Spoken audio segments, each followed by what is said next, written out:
Start यहाँ ये सब हो चुका है, ये भी हमने कंप्लीट कर लिया था। ऑलरेडी 2 क्लासेस हो चुकी हैं यूनिट 2 की, आज 3rd सेशन है। सो 3rd सेशन को स्टार्ट करते हैं, ये हमने कंप्लीट कर लिया था। सो इट विल बी, यहाँ से ये नहीं किया अभी, यहाँ से। सो आज का सेशन स्टार्ट करने से पहले जरूर लाइक सब्सक्राइब और शेयर कर लो और टेलीग्राम चैनल को भी ज्वाइन कर लो। सो स्टार्ट करते हैं, होल्डिंग कंपनी अकाउंट्स क्या होते हैं। देखो जो होल्डिंग कंपनी अकाउंट्स है ना, ये बेसिकली फाइनेंशियल स्टेटमेंट्स हैं और अकाउंटिंग रिकॉर्ड्स हैं जिन्हें कंपनी प्रिपेयर करती है, जो एक कंट्रोलिंग इंटरेस्ट को होल्ड करती है एक और एक से ज़्यादा सब्सिडरी कंपनीज में। यानी जब एक कंपनी अपनी सब्सिडरी कंपनी, यानी एक या उससे ज़्यादा सब्सिडरी कंपनी, उसका कंट्रोलिंग इंटरेस्ट है, जब उसके रिगार्डिंग फाइनेंशियल स्टेटमेंट्स और अकाउंट्स प्रिपेयर किया जाते हैं, यानी वो होल्डिंग कंपनी अकाउंट्स होते हैं। क्योंकि जो कंपनी इंटरेस्ट को होल्ड करती है उसे हम होल्डिंग कंपनी के नाम से जानते हैं। यानी जो आपकी होल्डिंग कंपनी है ना, ये एक ऐसी कंपनी है जो ओन करेगी मेजॉरिटी ऑफ वोटिंग शेयर्स और जिसके पास पावर होगी कंट्रोल करने की डिसीजन मेकिंग को दूसरी कंपनीज की। यानी सिंपल वे में, अगर एक होल्डिंग कंपनी और उसकी 2 सब्सिडरी कंपनीज हैं, यानी होल्डिंग कंपनी के पास एक तो मेजॉरिटी ऑफ शेयर्स होंगे सब्सिडरी कंपनी में अपने नाम में, और दूसरा उसके पास जो होल्ड सब्सिडरी कंपनी की डिसीजन मेकिंग है ना, जो उसको डिसीजन बनाने की पावर है, वो भी होल्डिंग कंपनी के पास होगी। ओके, अब जो जिन कंपनीज की पावर, यानी जिन कंपनीज के में जो डिसीजन लेने उसकी पावर जो होल्डिंग कंपनीज के पास होती है, यानी वो कंपनीज को हम सब्सिडरी कंपनीज के नाम से जानते हैं। अब कुछ की एस्पेक्ट स्टडी करेंगे जो होल्डिंग कंपनी अकाउंट्स में आते हैं, जिसमें से सबसे पहला आता है कंसोलिडेशन ऑफ फाइनेंशियल स्टेटमेंट्स। अब देखो, जो हम कर रहे हैं होल्डिंग कंपनी अकाउंट्स, जो हमारे होल्डिंग कंपनी अकाउंट्स है, जो इसका प्राइमरी ऑब्जेक्टिव ये है कि हमने जो फाइनेंशियल स्टेटमेंट्स हैं होल्डिंग कंपनी की और सब्सिडी कंपनी से, उनको कंसोलिडेट करना है। यानी जो कंसोलिडेशन जब होगी उसमें क्या होगा, उसमें जो आपकी फाइनेंशियल इंफॉर्मेशन है होल्डिंग कंपनी की और सब्सिडरी की, उसको कंबाइन कर दिया जाएगा कि जैसे वो दोनों एक ही एंटिटी हैं।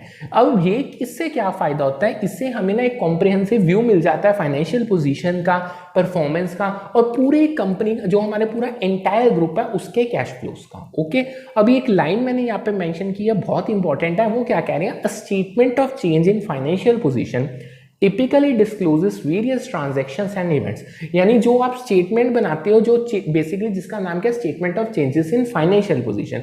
अब इस स्टेटमेंट में जो भी ट्रांजैक्शंस और इवेंट्स आएंगे वो सारे के सारे कंपनी की फाइनेंशियल पोजीशन को अफेक्ट करेंगे ही करेंगे। आगे समझते हैं।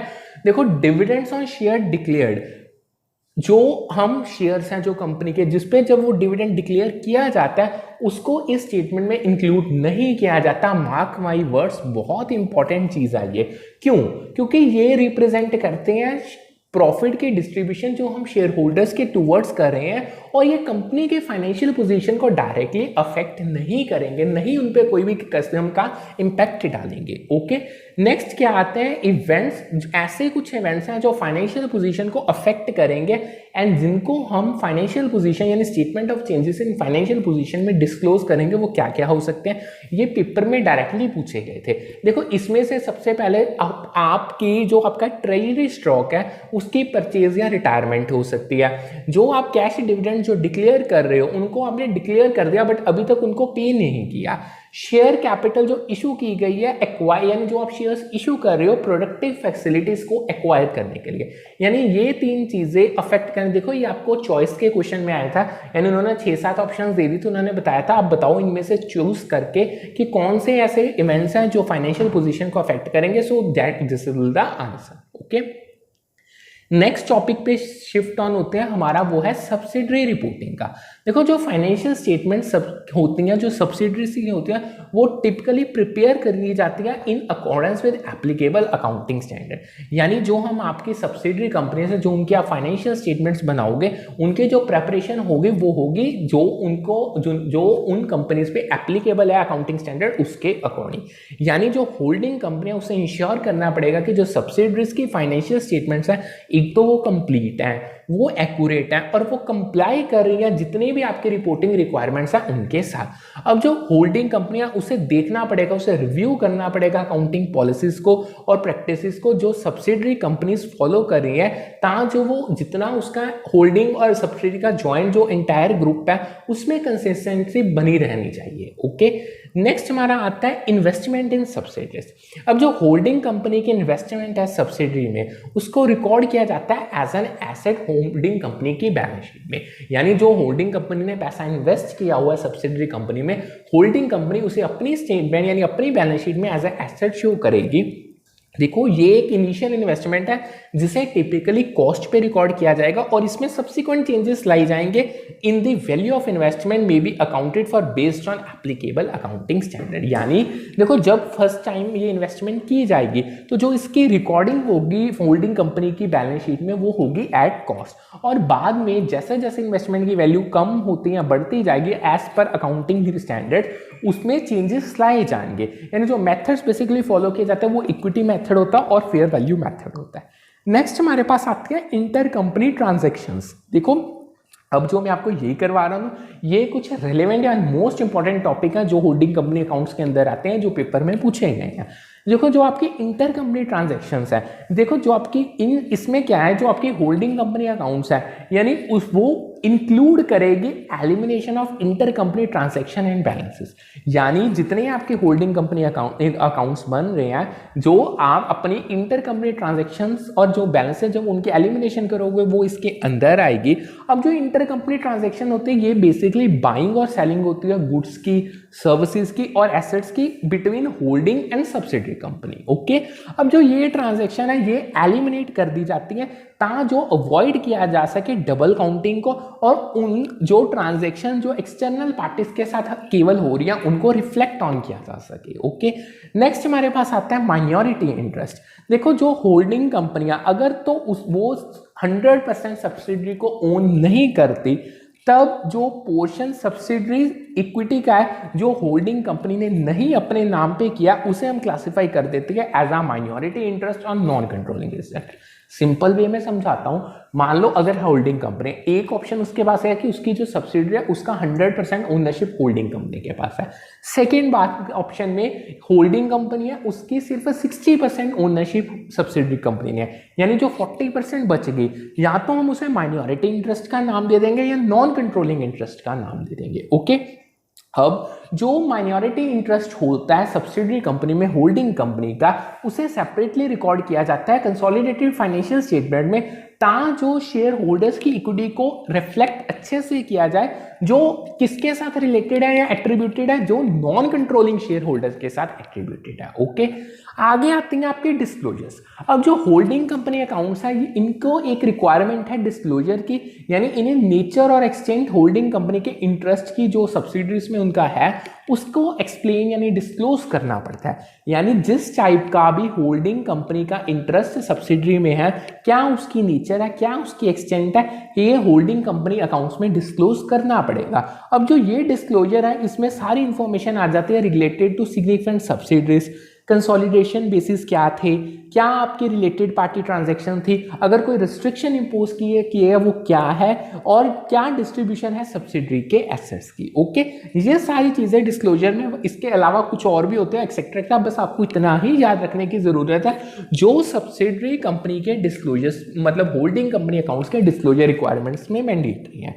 अब आपको यहाँ पे एक चीज को याद रखने की जरूरत है, देखो जो आपका कंसोलिडेशन प्रोसेस है होल्डिंग कंपनी अकाउंट्स का, वो एक कॉम्प्लेक्स प्रोसेस होता है। उसको आपको रिक्वायरमेंट होती है कि आपको जो रेलेवेंट अकाउंटिंग स्टैंडर्ड है उनके साथ कंप्लाई करना पड़ेगा, अध्ययन करना पड़ेगा।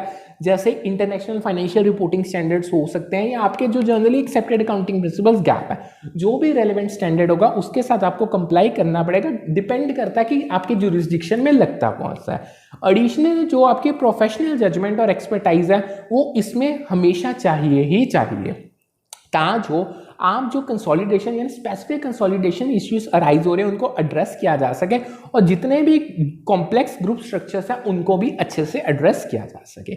नेक्स्ट उन्होंने एक क्वेश्चन में क्या कहा है, वो क्या क्वेश्चन में एक आगे इंपॉर्टेंट टॉपिक है, वो क्या कह रहे हैं, when a holding company holds more than 50% but not the whole shares of the company then the holders of remaining share will be known as minority। Already मैं आपको चीज़ ये बता चुका हूं। अब उन्होंने एक आपको ब्रैकेट दे दिया, यानी अगर होल्डिंग कंपनी के पास 50% से ज़्यादा शेयर्स हैं, यानी 50% से सब्सिडरी में जो उसकी इन्वेस्टमेंट है 50% से ज़्यादा है बट 100% से कम है, और जो यानी जो ये देखो हम माइनॉरिटी इंटरेस्ट को और डिटेल में कर रहे हैं, और यानी मान लो फॉर एग्जाम्पल जैसे मैंने आपको एग्जांपल दी थी वो बिल्कुल परफेक्ट थी। होल्डिंग कंपनी की जो इन्वेस्टमेंट सब्सिडरी में वो 50% से ज़्यादा है बट 100% से कम है, और जो बची अगर मैं एग्जांपल दूं तो 70% इन्वेस्टमेंट है होल्डिंग कंपनी के सब्सिडरी में, यानी जो रिमेनिंग 30% बची उसे हम माइनॉरिटी के नाम से जानेंगे। यानी अगर होल्डिंग कंपनी के पास मेजॉरिटी ओनरशिप है बट उसके पास कंप्लीट ओनरशिप नहीं है, जो रिमेनिंग शेयर होल्डर्स होंगे उनको हम माइनॉरिटी शेयर होल्डर्स के नाम से एड्रेस कर सकते हैं। ओके, आगे एक बहुत इंपॉर्टेंट लाइन है, उन्होंने क्या कहा, when the value of investment in subsidiary in the holding companies balance sheet is more than the book value of net assets acquired. ध्यान से समझो, देखो वो क्या कह रहे हैं, जो होल्डिंग कंपनी ने इन्वेस्टमेंट की है सब्सिडरी में, अगर उसके जो वैल्यू होल्डिंग कंपनी की बैलेंस शीट में ज्यादा हो जाए, जो नेट एसेट्स एक्वायर किए गए थे होल्डिंग कंपनी के द्वारा उसके बुक वैल्यू से, तो जो उसमें डिफरेंस आएगा उस डिफरेंस को कंसोलिडेशन पे एज अ गुडविल रिप्रेजेंट किया जाएगा। यानी बेसिकली जो गुडविल है वो एक तरीके से इंटेंजिबल एसेट है जो तब अराइज होता है जब एक कंपनी एक्वायर करती है दूसरी कंपनी को उस एक ऐसे हायर प्राइस पे, यानी वो प्राइस हायर किसके कंपैरिजन में होगा, जो आपके आइडेंटिफाइबल एसेट्स और लायबिलिटीज है उनकी जो नेट वैल्यू है, अगर जो प्राइस पे किया गया वो उन नेट वैल्यू की जो आइडेंटिफाइबल एसेट्स और लायबिलिटीज की नेट वैल्यू उसके वर्थ से अगर वो ज्यादा अमाउंट आप पे कर रही हो, तो जो उसमें डिफरेंस होगा यानी वो आप गुडविल के लिए पे कर रही हो, यानी ये रिप्रेजेंट करेगा जो आप कंपनी जिस कंपनी को आप एक्वायर कर रहे हो उसकी रेपुटेशन की वैल्यू को, कस्टमर रिलेशनशिप्स को, ब्रांड की क्या वैल्यू हुआ, या कोई भी इसके अलावा अगर कोई इससे अलावा कोई इंटेंजिबल फैक्टर आ गया जो कंट्रीब्यूट करेगा अर्निंग कैपेसिटी में। ओके, होप सो आपको इतना अच्छे से समझ आ गया होगा। अगर हम कंसोलिडेशन की बात करें उसके कॉन्टेक्स्ट में, जब होल्डिंग कंपनी एक्वायर करती है सब्सिडरी को तो उसको रिकॉर्ड करनी पड़ती है जो उसने इन्वेस्टमेंट किया सब्सिडरी ने उसकी बैलेंस शीट में, यानी होल्डिंग कंपनी को अपनी बैलेंस शीट में जो वो सब्सिडरी में इन्वेस्टमेंट करती है उसको रिकॉर्ड करना पड़ेगा। अब जो बुक वैल्यू है जो आपने नेट एसेट्स एक्वायर किए हैं, अगर उसको डिटरमाइन किया जाता है by subtracting the subsidiaries liability from its assets, यानी जो आपने नेट एसेट्स यानी जो आपके सब्सिडरी के एसेट्स हैं जो आपने उनको एक्वायर करने के लिए वैल्यू पे की है, उसमें से आप सब्सिडरी की लायबिलिटीज को माइनस कर देंगे तब जो आपके पास नेट एसेट्स एक्वायर्ड की वैल्यू आ जाएगी। यानी अगर आपकी इन्वेस्टमेंट सब्सिडरी में एक्सीड कर रही है नेट एसेट्स की बुक वैल्यू से, तो जो वो डिफरेंस है वो गुडविल ऐसा गुडविल एट्रीब्यूटेबल होगा। ओके, यानी जो एक्सेस अमाउंट है वो रिफ्लेक्ट करेगा कि प्रीमियम पे किया गया है होल्डिंग कंपनी के द्वारा इंटेंजिबल बेनिफिट्स के लिए और पोटेंशियल फ्यूचर अर्निंग्स के लिए जो सब्सिडरी के साथ एसोसिएटेड है उनके लिए। ओके, यहाँ तक आपको क्लियर है? अगर आपको कोई भी डाउट हो रहा है तो आप मुझे टेलीग्राम पे भी मैसेज कर सकते हो, आप मुझे यूट्यूब के कमेंट सेक्शन में भी बता सकते हो, मैं आपका डाउट 101% श्योरिटी उसको क्लियर कर दूंगा। आगे हम अपनी जर्नी सिलेबस की कंटिन्यू करते हैं, आगे बढ़ते हैं। मैंने आपको ऑलरेडी गुडविल क्या बताया था, कुछ और देखते हैं वो क्या करें इन शॉर्ट सिंपल वे में, यानी जो जब आपकी जो इन्वेस्टमेंट है सब्सिडी में उसकी वैल्यू जब हायर हो जाएगी बुक वैल्यू, यानी जो आपके नेट एसेट्स आपने एक्वायर किए उसके बुक वैल्यू से, यानी जो वो डिफरेंस है वो गुडविल को रिप्रेजेंट करेगा कंसोलिडेशन के टाइम पे, और जो गुडविल है उसे बेसिकली एज अ रिकॉग्नाइज किया जाता है as an intangible asset holding company की बैलेंस शीट में। एंड ये जो गुडविल है ये it will be subject to periodic impairment testing, यानी इंश्योर किया जाएगा कि इसकी कैरिंग वैल्यू ओवरस्टेट किसी भी हालत में ना हो जाए। सो यहाँ पे एक वर्थ नोटिंग पॉइंट है कि जो गुडविल होते हैं कंसोलिडेशन में वो अराइज हो सकते हैं इसके अलग due to other factors also, जैसे synergies between holding company and subsidiary या फ्यूचर ग्रोथ अपॉर्चुनिटीज जो आपको एक्विजिशन पे मिल रही है, यानी ऐसे फैक्टर्स भी वैल्यू की जो गुडविल की वैल्यूएशन हो रही है कंसोलिडेशन में उसको अराइज कर सकते हैं। ओके, हाउएवर जो इसका प्राइमरी रीजन है वो होता है डिफरेंस जब आ जाए इन्वेस्टमेंट वैल्यू और नेट एसेट वैल्यू में, तब गुडविल को रिकॉग्नाइज किया जाता है। ओके, नेक्स्ट टॉपिक पे बढ़ते हैं। उन्होंने नेक्स्ट टॉपिक हम करने जा रहे हैं, बहुत इंपॉर्टेंट टॉपिक का पेपर में बहुत बार पूछा गया। वो क्या कह रहे हैं, in the context of holding company and is subsidiary the distinction between pre एक्विजन and post acquisition profit and losses is crucial. बहुत इंपॉर्टेंट टॉपिक है। देखो, जब आप होल्डिंग कंपनी अकाउंट्स कर रहे हो, होल्डिंग कंपनी और सब्सिडरी को स्टडी कर रहे हो, उनके कॉन्टेक्स्ट में एक प्री इक्विजन और पोस्ट इक्विजन प्रॉफिट एंड लॉसेस को आइडेंटिफाई करना, उनको डिस्टिंक्शन में लाना बहुत जरूरी है।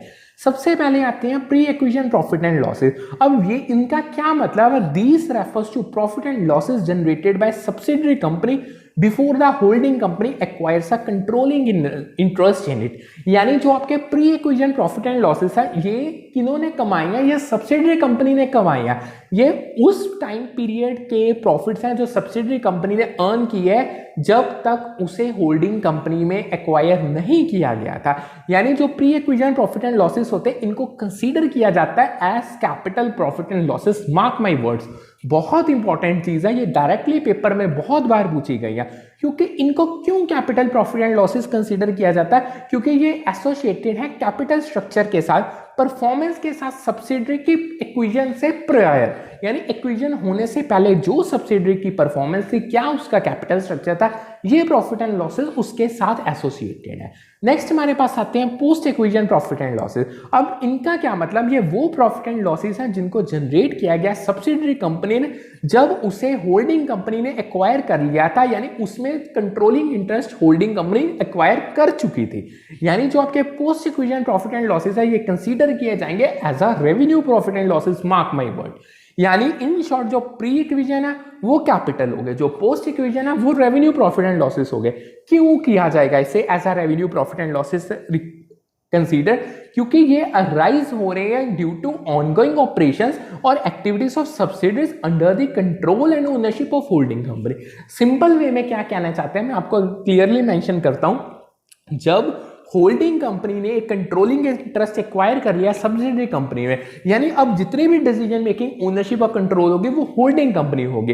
अब जितनी होल्डिंग कंपनी फैसले लेगी, उसके जो ऑनगोइंग ऑपरेशंस हैं, एक्टिविटीज हो रही हैं सब्सिडरी के, उसके अंदर सो ये एक तरीके से revenue profit and losses consider किया जाएगा। सो ये एक बहुत इंपॉर्टेंट चीज थी कि डिफरेंशिएट करना इन दो टाइप के प्रॉफिट एंड लॉसेस में, क्योंकि इन दोनों के डिस्टिंक्ट इंप्लीकेशंस है फाइनेंशियल रिपोर्टिंग पे और मैनेजमेंट पे होल्डिंग कंपनी के। सो इसीलिए इनका मतलब समझना बहुत जरूरी था। अब जो आप कैटेगराइजिंग कर रहे हो प्री इक्विजन प्रॉफिट एंड लॉसेस की, एक तो से आप कैपिटल कर रहे हो और जो आपके पोस्ट इक्विजन प्रॉफिट एंड लॉसेस उसे आप रेवेन्यू कर रहे हो, यानी वो रेवेन्यू प्रॉफिट एंड लॉसेस है वो पहले प्री इक्विजन वाले कैपिटल प्रॉफिट एंड लॉसेस है। सो इससे क्या होगा, जो होल्डिंग कंपनी है वो ट्रैक कर पाएगी परफॉर्मेंस को और कितनी वैल्यू क्रिएट हो रही है सब्सिडरीज की एक्विजन से पहले और एक्विजन से बाद में। इस चीज को अच्छे से स्टडी किया जा सकता है अगर हम इनकी डिस्टिंक्शन करते हैं।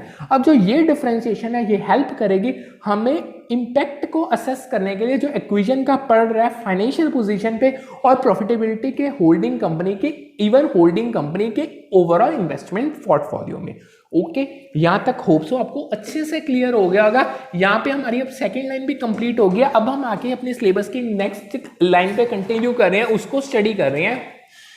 इसमें हम क्या क्या स्टडी करेंगे, अब हम स्टडी करेंगे कॉस्ट और मैनेजमेंट अकाउंटिंग को। उसमें हम मार्जिनल कॉस्टिंग और ब्रेक इवन एनालिसिस पढ़ेंगे। स्टैंडर्ड कॉस्टिंग क्या होता है, budgetary control, process costing, ABC यानी activity based costing, costing for decision making, life cycle costing, target costing, kaizen costing and GIT यानी just in time inventory. Okay, so start करते हैं। देखो, जो कॉस्ट एंड मैनेजमेंट अकाउंटिंग है इसमें different techniques and tools आते हैं जो यूज किए जाते हैं ऑर्गेनाइजेशन के द्वारा एनालाइज करने के लिए और कॉस्ट को कंट्रोल करने के लिए, इन्फॉर्म्ड डिसीजंस बनाने के लिए और अपनी ऑपरेशनल एफिशिएंसी को इंप्रूव करने के लिए। अब जो मैनेजमेंट अकाउंटिंग इंफॉर्मेशन है इसको यूज किया जाता है डिफरेंट डिस्टिंक्टिव पर्पसेस के लिए, जिसमें से 3 मैंने मेंशन किया जो पेपर में बहुत बार पूछे गए हैं। यानी सबसे पहले मैनेजमेंट अकाउंटिंग इंफॉर्मेशन यूज की जाती है मेजरमेंट करने के लिए डिफरेंट एस्पेक्ट्स को, कंट्रोल करने के लिए और अल्टरनेटिव चॉइसेस बनाने के लिए। ओके, अब कुछ की टॉपिक्स को स्टडी करेंगे जो कॉस्ट और मैनेजमेंट अकाउंटिंग के अंडर आते हैं, जिनमें सबसे पहला आता है marginal costing and break even analysis. अब जो मार्जिनल कॉस्टिंग है इसका फोकस होता है कॉस्ट के बिहेवियर को स्टडी करने में, डिस्टिंग्विश करने में कि हम फिक्स्ड और वेरिएबल कॉस्ट को डिस्टिंग्विश किस तरीके से करते हैं। ये हमें हेल्प करती है कि हम जो हमारा कंट्रीब्यूशन मार्जिन है उसको डिटरमाइन करने में, क्या फर्म का ब्रेक इवन पॉइंट होगा, क्या प्रोडक्ट्स और सर्विसेज जो फर्म या ऑर्गेनाइजेशन के थ्रू मैन्युफैक्चर किए जा रहे हैं उसकी प्रॉफिटेबिलिटी होगी।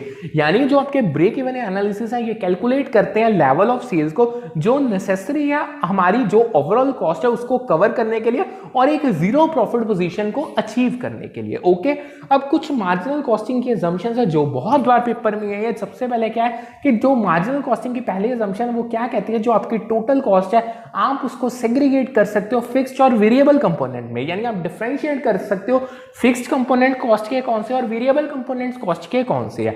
जो आपके वेरिएबल कॉस्ट है एक वो कांस्टेंट रहेगी पर यूनिट ऑफ आउटपुट, यानी ये एक बहुत सॉलिड असम्पशन है। लास्ट थर्ड असम्पशन क्या है, जो आपका सेलिंग प्राइस है पर यूनिट वो भी अनचेंज रहेगा। ओके, अब जो मार्जिनल कॉस्टिंग की टेक्निक है ये कुछ सर्टेन असम्पशंस पे बेस्ड होती है जो इसकी एप्लीकेशन को गाइड करती है। उस इन असम्पशंस को और डिटेल में करते हैं।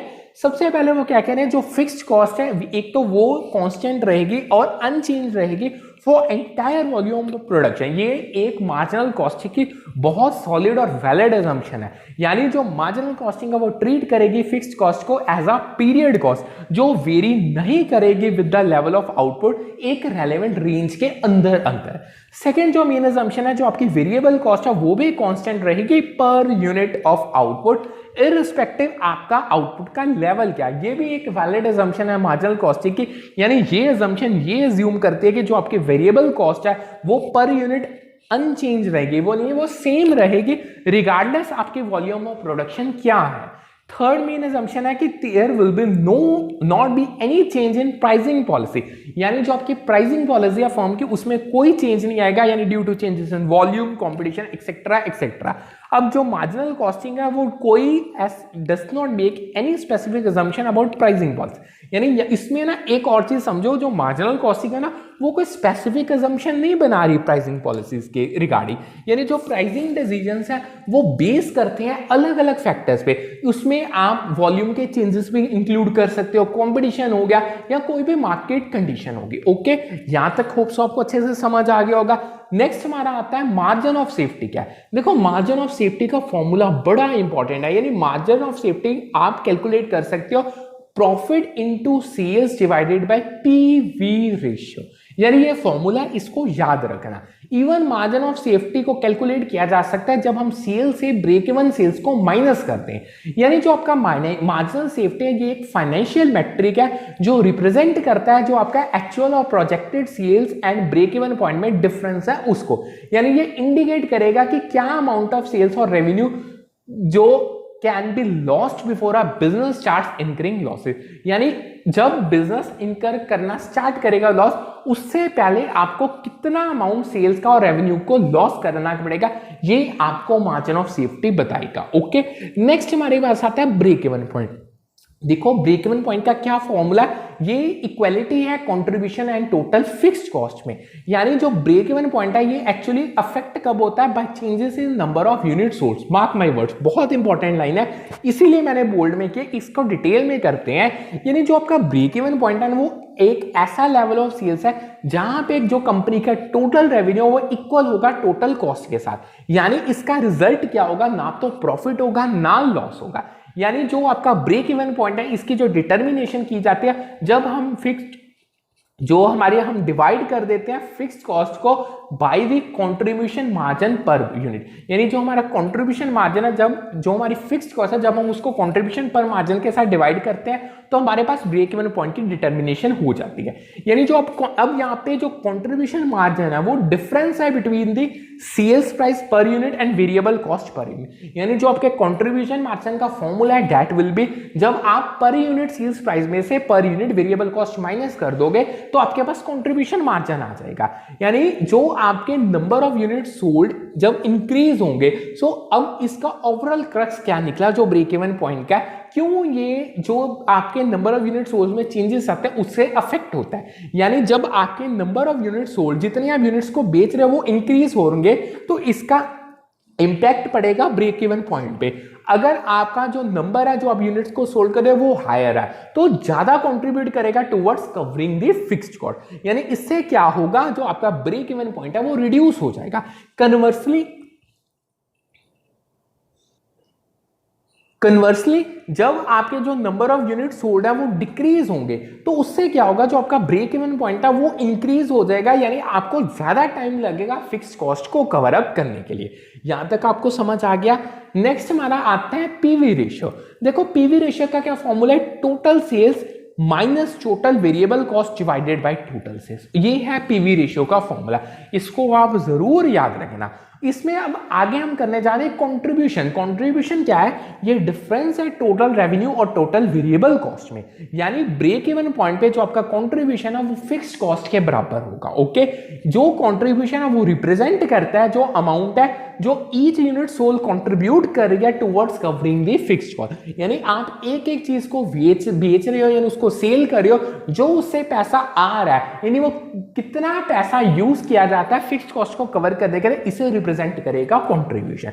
यानी जो इसकी कैलकुलेशन होती है वो जब हम सब्ट्रैक्ट करते हैं वेरिएबल कॉस्ट पर यूनिट को सेलिंग प्राइस पर यूनिट से, हमारे पास कंट्रीब्यूशन पर यूनिट आ जाता है। ओके, जब जो आपका कंट्रीब्यूशन है वो फिक्स्ड कॉस्ट के बराबर होता है, यानी कंपनी जब ब्रेक इवन पॉइंट पे रीच करती है तो वो अपनी हर कॉस्ट को कवर अप कर रही है, वो बट किसी भी प्रकार का प्रॉफिट अर्न नहीं कर रही। ओके, आगे वो क्या कह रही है कि जो आप अमाउंट है, यानी होप सो आपको इतना अच्छे से समझ आ गया होगा।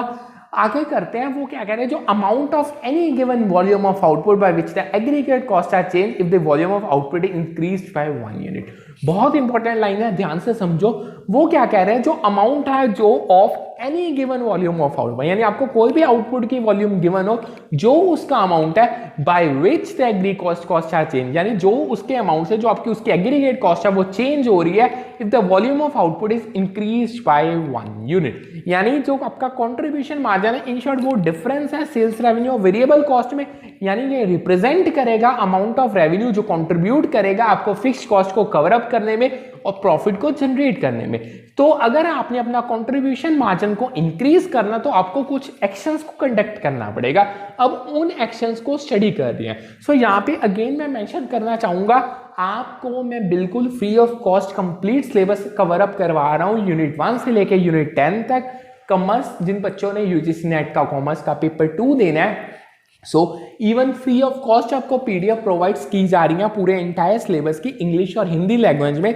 जस्ट आपको करना क्या, एक तो आप टेलीग्राम चैनल को ज्वाइन कर लो, यूट्यूब के चैनल को लाइक सब्सक्राइब कर लो, क्योंकि आपको नोटिफिकेशन मिलती रहे डेली बेसिस पे। स्ट्रक्चर्ड क्लासेस कंडक्ट की जा रही हैं, 100% ऑथेंटिक कंटेंट है। आप यहाँ चाहे सर्च कर लो, आपको ये कंटेंट किसी भी बुक में से नहीं मिलेगा, क्योंकि बुक्स वो चीजें कवर अप नहीं करते जो मैंने यहाँ पे कवर अप किया है। हम वो टॉपिक्स को कर रहे हैं डिटेल में सिलेबस के साथ साथ जिनमें से एनटीए ने क्वेश्चन पूछा है। ओके, अब मैं जैसे हम आगे कंटिन्यू करते हैं, आज का सेशन भी अब वाइंड अप करना है हमें, कुछ 2 टॉपिक्स रहेंगे उनको स्टडी कर लें। सो अभी मैं अगर तो आपने अपने कंट्रीब्यूशन को मार्जिन को इंक्रीज करना है, तो उसके लिए आपको कुछ 2 एक्शंस जो जरूरी है जो पेपर में पूछे गए थे उनको स्टडी करते हैं। सबसे पहले तो आपको जो आपका सेलिंग प्राइस पर यूनिट है उसे इंक्रीज करना पड़ेगा। यानी जब आप सेलिंग प्राइस जो आपके प्रोडक्ट का जब उसको आप इंक्रीज कर लेते हो, तो उससे क्या होगा, जो रेवेन्यू आपको पर यूनिट मिल रहा है प्रोडक्ट को सेल करके वो इंक्रीज हो जाएगा। एज लॉन्ग एज जो आप अपना सेलिंग प्राइस को इंक्रीज करते जा रहे हो, जो रिजल्ट नहीं करेगा सिग्निफिकेंट डिक्रीज में सेल्स वॉल्यूम में। यानी जब तक तो आपकी जो सेल्स वॉल्यूम हो वो ठीक रहती है, जो सेल्स प्राइस को इंक्रीज करने के लिए, तब तक बेस्ट जो आपका कंट्रीब्यूशन मार्जिन है वो बढ़ता रहेगा। जब ऐसा पॉइंट आ जाएगा कि उसके बियॉन्ड आपकी सेल्स वॉल्यूम डिक्रीज होनी शुरू हो जाएगी, अगर आपने सेल्स का प्राइस इंक्रीज किया तो यानी आपको कंट्रीब्यूशन मार्जिन भी डिक्रीज होना स्टार्ट हो जाएगा। नेक्स्ट वो क्या मेंशन करे, changing the sales mixture and selling more profitable products with a higher profit volume ratio PV ratio. यानी जो इसमें यानी आप एक तो अपने सेल्स मिक्सचर में चेंजेस लाओ और वो प्रॉफिटेबल प्रोडक्ट्स जिनका हायर प्रॉफिट वॉल्यूम रेशियो उनको ज्यादा से ज्यादा सेल करो। यानी अगर आपका फोकस ऐसे प्रोडक्ट्स को सेल करने में है जिनकी जो प्रॉफिटेबिलिटी है, जो पीवी रेशियो वो हायर है, उनकी प्रॉफिटेबिलिटी हायर है, तो आपका जो contribution margin per unit sold है वो भी इंक्रीज होगा। यानी ये तब अचीव किया जाएगा जब आप आइडेंटिफाई कर पाओ और ऐसे प्रोडक्ट्स को प्रमोट कर पाओ जिनका हायर प्रॉफिट मार्जिन होंगे जिसमें, और जिनकी डिमांड बहुत ज्यादा होगी मार्केट में। ओके, होप सो आपको यहां तक समझ आ गया होगा। आज के सेशन के अब हम लास्ट टॉपिक पे मूव ऑन करें, इसके बाद हम आज का सेशन वाइंड अप करेंगे। सो करते हैं कुछ ऐसी डिसीजन चॉइसेस जो बहुत ज्यादा वैलिड है in relation to marginal costing, जो पेपर में पूछी गई थी। सो इनको स्टडी करते हैं। सबसे पहला आता है कॉस्टिंग स्पेशल और वन ऑफ अपॉर्चुनिटीज। यानी क्या है, देखो जो मार्जिनल कॉस्टिंग है ना वो बहुत यूजफुल है इन कॉस्टिंग यूनिक और स्पेशल अपॉर्चुनिटीज क्यों जो अराइज होंगे बिजनेस में, सच एज स्पेशल प्रोजेक्ट्स और वन टाइम कॉन्ट्रैक्ट्स। यानी अगर तो आपने किसी प्रोजेक्ट यानी जो स्पेशल प्रोजेक्ट है या कोई वन टाइम कॉन्ट्रैक्ट है जो स्पेशल अपॉर्चुनिटीज पे अराइज हो रहा है, अगर आपने उसकी कॉस्टिंग करनी है तो marginal costing will be one of the best technique for that. Second, deciding whether to make और बाय अ प्रोडक्ट। देखो जब आपने डिसीजन चॉइस करनी है कि आपने बनाना है प्रोडक्ट को या बाय करना है, उसके लिए मार्जिनल कॉस्टिंग सबसे बेस्ट है। मार्जिनल कॉस्टिंग हेल्प करेगी कंपेयर करने में एक प्रोडक्ट को प्रोड्यूस करने की कॉस्ट में, और जो अगर जो आपको इंटरनली जब आप उसको प्रोड्यूस कर रहे हो उसकी आपको कॉस्ट क्या पड़ रही है उसको कंपेयर करना विद अगर आप सेम प्रोडक्ट को एक एक्सटर्नल सप्लायर से परचेज कर रहे हो। सो आपको पता चलेगा मार्जिनल कॉस्टिंग के थ्रू कि आपको खुद वो प्रोडक्ट बनाने में ज्यादा फायदा है या बाहर से एक एक्सटर्नल सप्लायर से खरीदने में ज्यादा फायदा।